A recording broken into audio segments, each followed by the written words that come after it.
हाँ जी, good afternoon बच्चों। How are you all?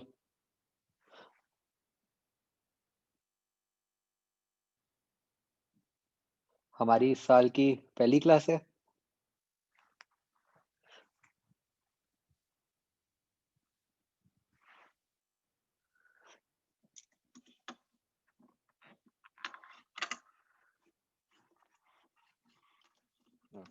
हम्म,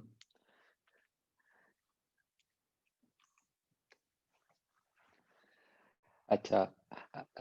बच्चों ये बताओ मुझे सबसे पहले, अब एसएचएम आपका कंप्लीट हो गया पूरा?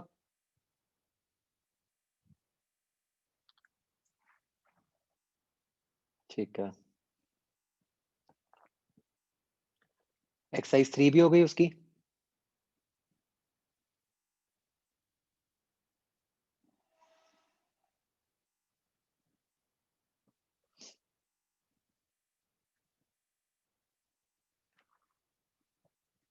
हाँ बच्चों।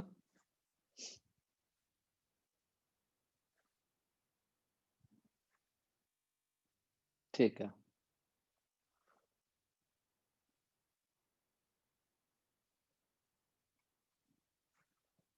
ठीक है, वो डिस्कस कर लेंगे, कोई प्रॉब्लम नहीं है।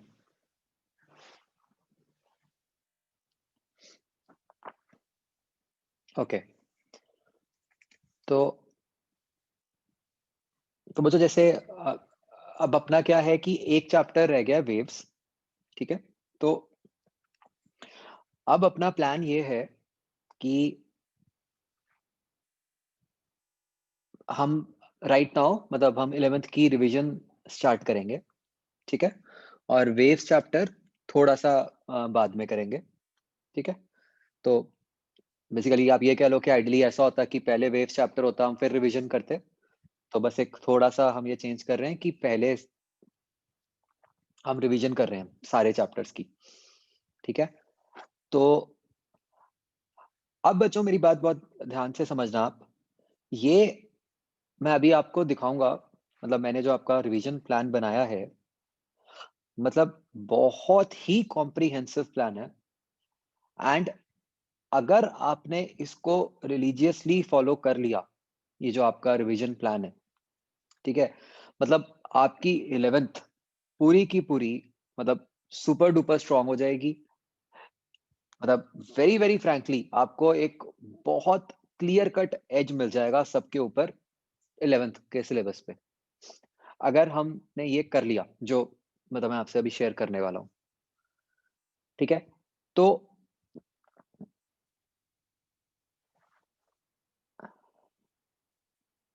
इसमें मतलब पूरा इस तरीके से है कि मतलब ये सोच के है कि आइडियली कितना टाइम आपको डेली लगाना पड़ेगा,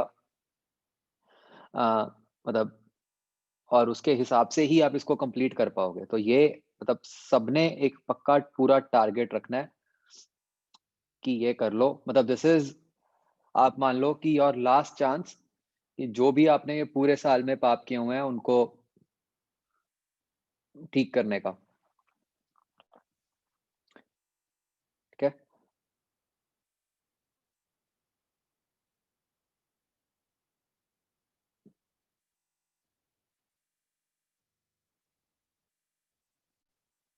तो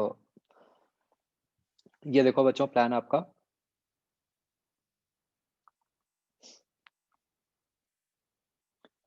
तो मतलब as you can see, basically what I have done is, जो जो रिवीजन के कंपोनेंट्स हैं मैंने उन सबको यहाँ पे लिख दिया है। उन सबके साथ ये भी लिख दिया है कि आपके कितने आवर्स उस कंपोनेंट पे लगने चाहिए। ठीक है। ये उस हिसाब से ही है कि कौन सा चैप्टर कितना छोटा है, कितना बड़ा है, कितना इम्पोर्टेंट है। ठीक है। और साथ ही साथ अ, इसमें क्या क्या है कि आप देखोगे, अगर हम एक एक करके कंपोनेंट्स की बात करें, देखो फर्स्ट स्टेप है question bank plus notes revision. ठीक है। हमें क्या करना है अब, बिल्कुल स्टार्ट से शुरू कर देना है, यूनिट्स डायमेंशंस वेक्टर से। ठीक है। तो हमने कैसे करनी है रिवीजन? अब ध्यान से समझना बच्चों। First of all you will revise your question bank and notes, ठीक है? उसके बाद इसी प्रोसेस में यू विल ऑल्सो, मतलब बेसिकली जो फर्स्ट पार्ट है ये थ्योरी की बात कर रहे हैं, सेकेंड पार्ट है ये बात कर रहा है इंपॉर्टेंट क्वेश्चंस की। अब ये इंपॉर्टेंट क्वेश्चंस आपके दो जगह से आएंगे। एक तो जब आप क्वेश्चन बैंक कर रहे थे उसमें से आ गए, एक आप जो नोट्स रिवाइज करोगे, नोट्स में हमने कई बार अच्छे क्वेश्चंस किए होते हैं उसमें आएंगे, ठीक है? और साथ ही साथ जो टेस्ट्स आपने दिए हैं उस पर्टिकुलर चैप्टर का, ठीक है, जो आपके संडे टेस्ट होते हैं उसमें से आ गए, ठीक है? वो क्वेश्चंस आप रिवाइज करोगे। Have we talked earlier about summary sheets? मुझे बताना बच्चों एक बार।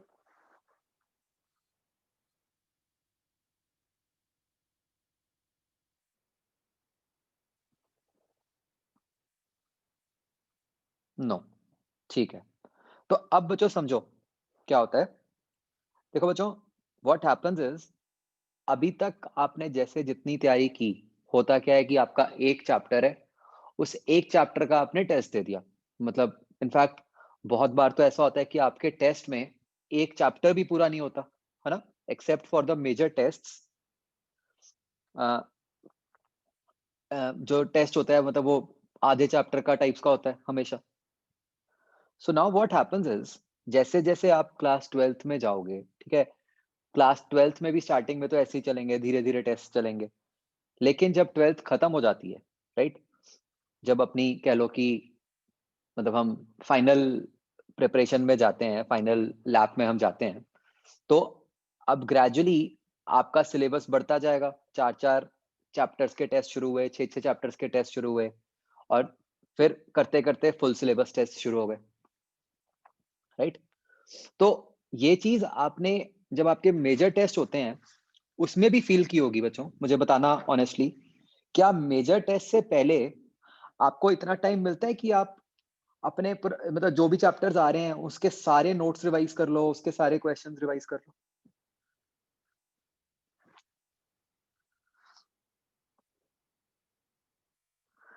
राइट? ऑब्वियसली नहीं मिलता होगा।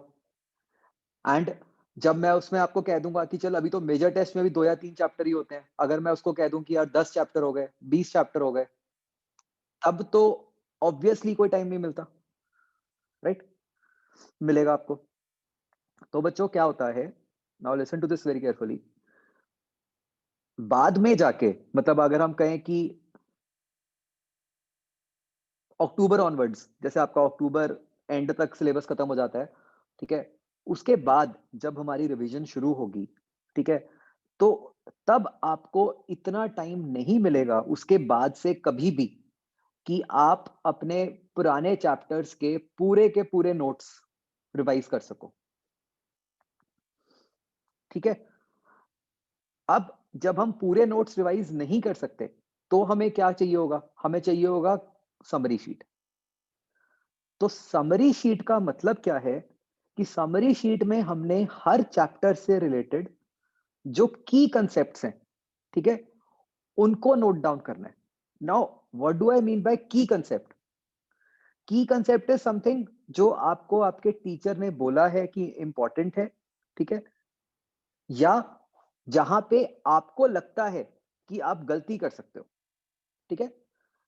Summary sheet does not mean कि आप नोट्स को छोटा करके लिख दो वहां पे, ठीक है?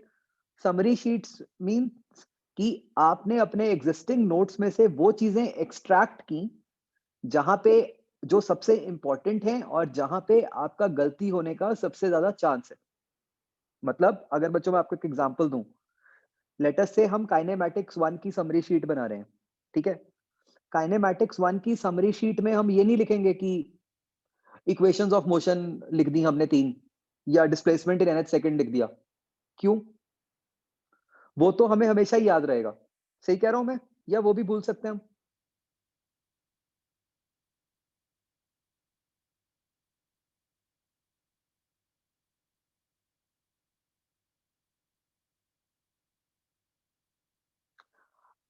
अब क्या चीज है जो भूल सकते हो? भूल सकते हो ये कि भाई एस जो होता है वो डिस्प्लेसमेंट होता है, राइट? या फिर जैसे मैंने आपको तब समझाया था कि साइन कन्वेंशन किस तरह से लिखनी है, राइट? या फिर ये कि हाँ सीधा ए टू बी इक्वेशन लगा दी, राइट? तो फर्क नहीं पड़ता कि बॉडी किधर को गई है, आप तो सीधा इनिशियल ऑब्जर्वेशन और फाइनल ऑब्जर्वेशन के बीच में लगा दोगे,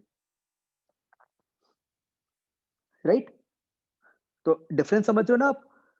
हमने वो चीज लिखनी है जहां पे गलती होने का चांस है, ठीक है, या जो हम भूल सकते हैं। हमने वो चीजें नहीं लिखनी जो ऑब्वियस है, ठीक है? तो हमने इस तरीके से इस चैप्टर की समरी शीट्स बनानी है, ठीक है? और उसके अंदर देयर इज अ रीजन कि मैंने इनको थर्ड नंबर पे रखा है, क्योंकि जब आप नोट्स रिवाइज करोगे, जब आप इंपॉर्टेंट क्वेश्चंस रिवाइज करोगे, तो उसके बेसिस पे भी आपकी समरी शीट्स में कुछ एडिशंस होंगी। जैसे कि कोई क्वेश्चन है, ठीक है, जो क्वेश्चन कोई आपको टीचर ने यही बोला है कि यार ये क्वेश्चन तो बहुत ही इंपॉर्टेंट होता है, ठीक है, तो आप वो अपनी समरी शीट में एक छोटा सा नोट रख लोगे कि हाँ भाई इस टाइप के क्वेश्चन में ये करना होता है। समझ रहे हो? कि ताकि वो मिस ही ना हो वैसा कुछ।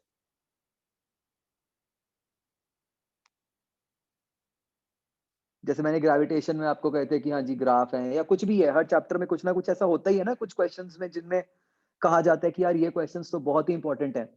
मान लो थर्मो है, मैंने आपको कहा था कि मिक्सचर्स का गामा वाला केस है, वो बहुत इंपॉर्टेंट है ना? तो ऐसे हमने कुछ स्पेसिफिक क्वेश्चंस भी हमने वहां पे नोट कर लिए। तो आपकी बच्चों जो समरी शीट होनी चाहिए, आप ये मान के चलो कि समरी शीट सब कुछ मिला के should not be more than 2-3 pages. अगर समरी शीट उससे बड़ी हुई तो इसका मतलब ये होगा कि वो फिर समरी शीट है ही नहीं, ठीक है? और समरी शीट इस तरीके से बननी चाहिए कि एक बार आपने ये समरी शीट बना ली तो आपको 11th क्लास के मॉड्यूल मॉड्यूल तो चलो ये है कि आप समरी शीट में ये लिख सकते हो कि हाँ इंपॉर्टेंट क्वेश्चंस फ्रॉम मॉड्यूल, आपने कुछ 4-5 क्वेश्चन नंबर्स लिख लिए, ठीक है? बट आपको उसकी थ्योरी, आपको नोट्स, ये सब कुछ नहीं देखना पड़ना चाहिए। मतलब ये हमारे पास एक सिंगल टूल बन जाएगा कि जैसे जब भी किस मतलब फिजिक्स का आगे टेस्ट होगा, तो हम ये शीट में से रिवाइज करके जाएंगे और हमारा काम हो जाएगा, ठीक है? फिर मान लो फिर हमारी कोई इस चैप्टर के अंदर गलती हुई, जितने भी हम टेस्ट देंगे या कुछ भी होगा, ठीक है? तो हम उसी समरी शीट में ही उसको ऐड ऑन कर लेंगे कि यार इस टाइप के केस में ये गलती हो सकती है। तो क्या बच्चों आपको ये कंसेप्ट समझ आ गया समरी शीट का? क्या करना है, कैसे करना है? एंड बच्चों मैं आपको बता रहा हूं कि इसका ना यही टाइम होता है, इसके बाद वो बनती ही नहीं है कभी भी। You will never get this much time. आप चाहे तो ना अपने सीनियर बैच से पूछ के देखो, जिन्होंने तो समरी शीट्स बना रखी हैं उनके लिए बहुत आसान हुआ है। जिन्होंने नहीं बनाई हुई उनको टाइम ही उनको समझ ही नहीं आ रहा कि अब हम कहाँ से रिवाइज करें, कैसे करें, ठीक है? तो और अब ये समरी शीट जो है वो हर किसी की थोड़ी सी पर्सनलाइज्ड होएगी। मतलब हो सकता है कोई एक ऐसा कंसेप्ट हो जिसमें आपकी गलती नहीं होती हो कभी, बट हो सकता है मेरी गलती होती हो उसमें। You don't have to write doubts in summary sheet, you have to write the concept in summary sheet, ठीक है? कि कोई पर्टिकुलर चीज को कैसे करना है, जो आपको मेथड बताया गया है, आपने वो लिखना है समरी शीट में,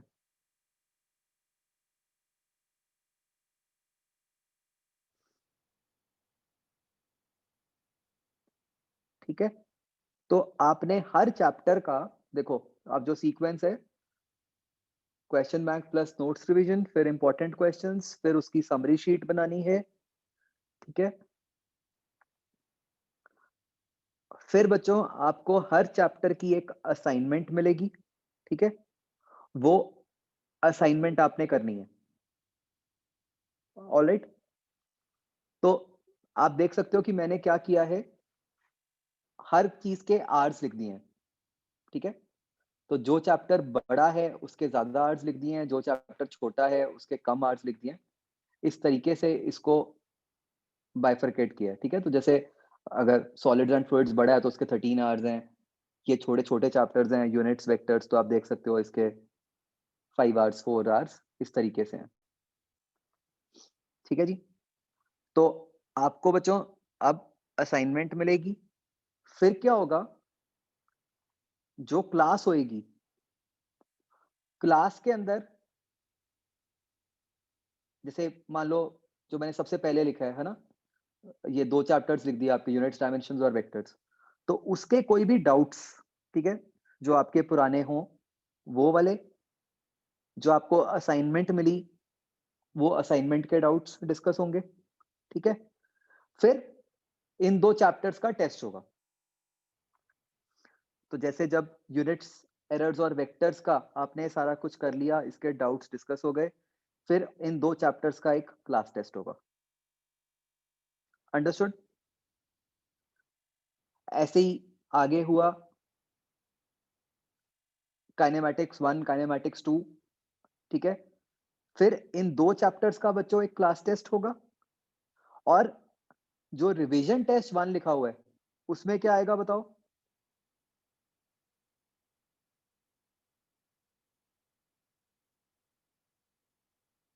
4 चैप्टर, यस, ठीक है? ऐसे ही एनएलएम डब्ल्यूपी में सारा कुछ किया, उसका क्लास टेस्ट हुआ, लेकिन फिर जब रिवीजन टेस्ट 2 होगा, उसमें पीछे वाले पूरे 6 चैप्टर्स आएंगे, राइट? तो नहीं, ये मुझे और सब्जेक्ट्स का नहीं पता, ये मतलब फिजिक्स का तो आपका होगा। तो आप बच्चों समझ रहे हो, जैसे मैंने कहा था कि प्लान कॉम्प्रिहेंसिव है, तो किस तरीके से है देखो, एक तो आपको हर चैप्टर की हर चीज करने का टाइम मिल रहा है, उस चैप्टर की आपको असाइनमेंट मिल रही है, उस चैप्टर का आपका क्लास टेस्ट हो रहा है, राइट? और फिर जो आपका एक तरह से कह लो मेजर टेस्ट है या रिवीजन टेस्ट है, वो आपका क्या हो रहा है, प्रोग्रेसिवली उसमें सिलेबस बढ़ता जा रहा है। तो आप देख सकते हो कि मतलब वो ग्रेजुअली आपको टुवर्ड्स द एंड, ठीक है? ये मैंने अभी लिखा नहीं उसके आगे का, क्योंकि उसके बाद पता नहीं कोई स्कूल एग्जाम्स वगैरह ना आ जाए या कुछ हो जाए। बट इसके बाद भी आपके जैसे 3 टेस्ट और होंगे, मतलब जिसमें कि फाइनली ऐसा हो जाएगा कि आप 11th के सिलेबस के, मतलब हम ग्रेजुअली हम यहाँ पहुंच जाएंगे कि हम 11th के फुल सिलेबस के टेस्ट दे रहे होंगे। समझ रहे हो?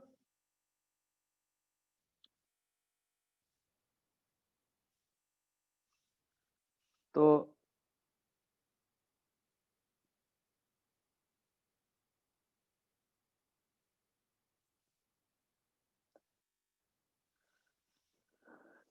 तनवीर, कौन सा स्कूल है आपका?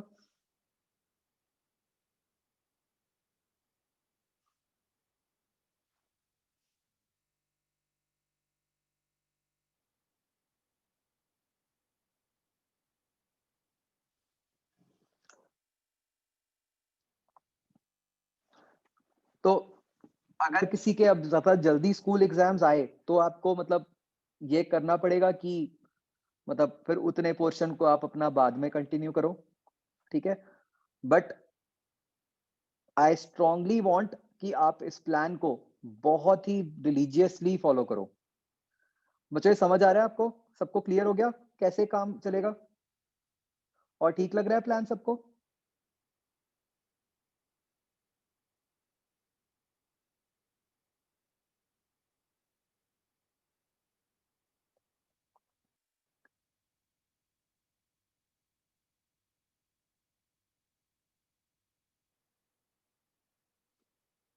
और नहीं देखो, of course you will not get time कि आप पूरा मॉड्यूल दोबारा सॉल्व करो, ठीक है? इतना टाइम तो है ही नहीं। तो आप मॉड्यूल में से जो जो आपके डाउट्स थे या इंपॉर्टेंट क्वेश्चंस थे, उसी को ही रिवाइज करोगे।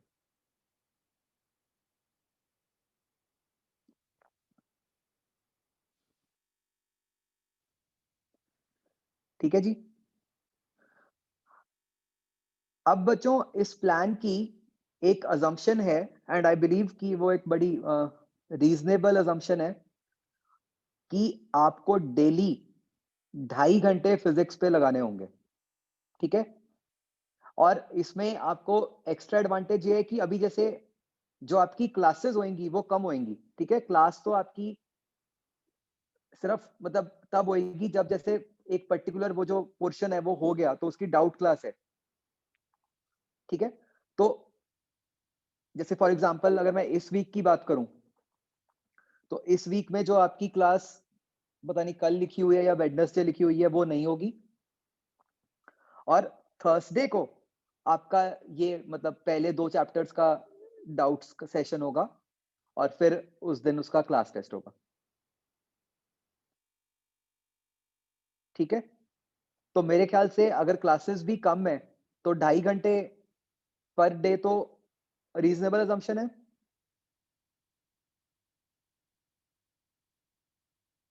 क्यों बच्चों?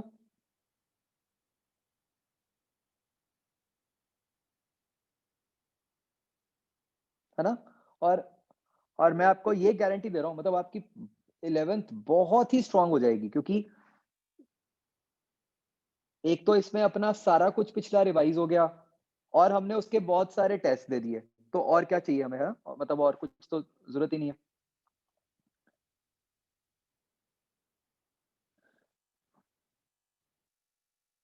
तो आप अगर देखोगे जो मैंने डेट्स डाली हुई है ना, मतलब ये टेंटेटिव डेट्स हैं जब आपकी डाउट्स क्लास होएगी और सारा कुछ। तो ये उस हिसाब से ही है कि जैसे अगर आप देखो तो मतलब जो सेकंड वाला सेशन है आपका, मतलब फर्स्ट और सेकंड सेशन के बीच में आपको 14 आवर्स लगाने हैं, तो रफली उतना ही आपको टाइम मिल रहा है। उतनी डेट्स के बाद ही होगा वो, ठीक है?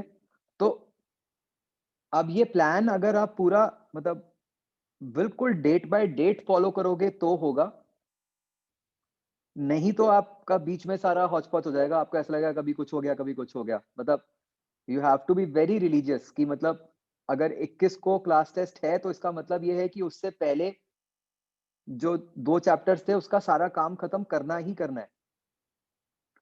एंड इन वर्स्ट केस अगर नहीं हुआ, तो ये नहीं हो पाएगा कि आप उसका काम आगे वाले डेट्स में एक्सटेंड कर दो, उसको वहीं छोड़ना पड़ेगा। आगे तो आपको फिर इसको फॉलो करना पड़ेगा, जो फर्दर आ गया क्योंकि नहीं तो ये हो जाएगा कि सारे चैप्टर इनकम्प्लीट चलते रहेंगे। तो अगर आप किसी एक वीक में पीछे रह भी गए, तो सिर्फ उस वीक का काम रह जाए, एटलीस्ट आगे वाले वीक्स का तो सही हो जाए बिल्कुल। समझ रहे हो ना?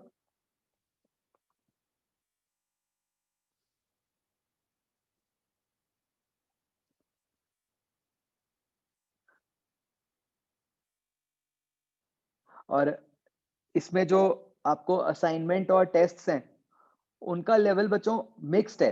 मतलब उसमें आपको ईज़ी क्वेश्चंस भी दिखेंगे, ठीक है? और टफ भी दिखेंगे। तो मतलब वो भी आपका ओवरऑल सारा कवर हो जाएगा।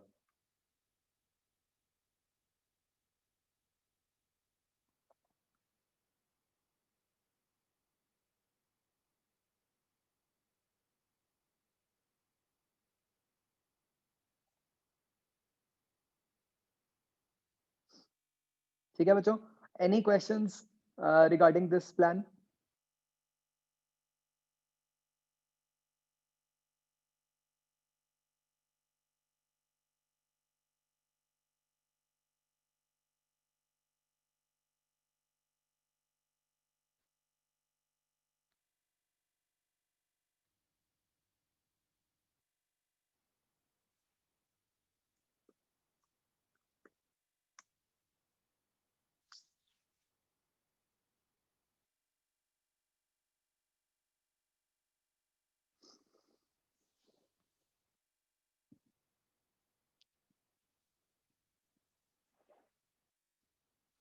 ओके। सब करोगे इसको बच्चों फॉलो प्रॉपरली?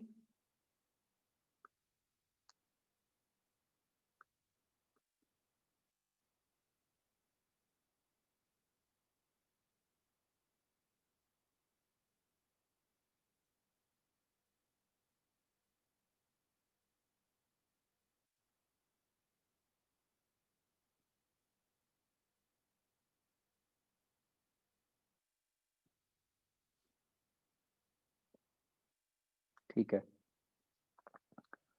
तो मतलब make the best use of your time, ठीक है?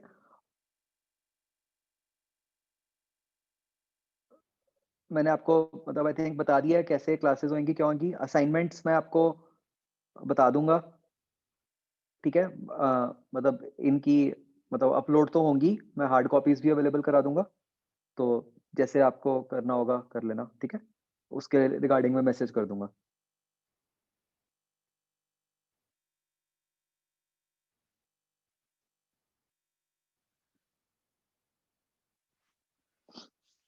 तो बस अभी से ही लग जाओ बच्चों, ठीक है? जो अभी आपके घंटा बचा हुआ है क्लास का, उसको भी यूटिलाइज़ करो। तो जो हमारी थर्सडे वाली क्लास होएगी, उसमें ये जो पहले 2 चैप्टर्स हैं, उनके I will take up doubts and फिर आपका थर्सडे को क्लास टेस्ट होगा। Understood everyone?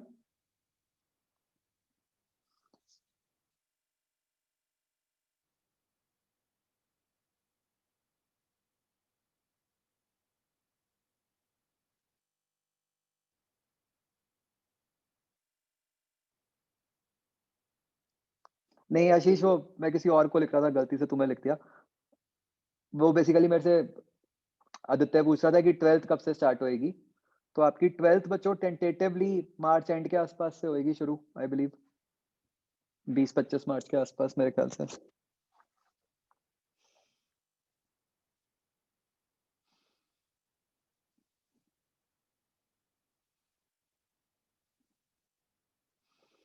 चलो ठीक है बच्चों, लग जाओ फिर, right? Okay, best of luck, bye. ये प्लान मैं अभी आपके ग्रुप पे भेज रहा हूँ, ठीक है?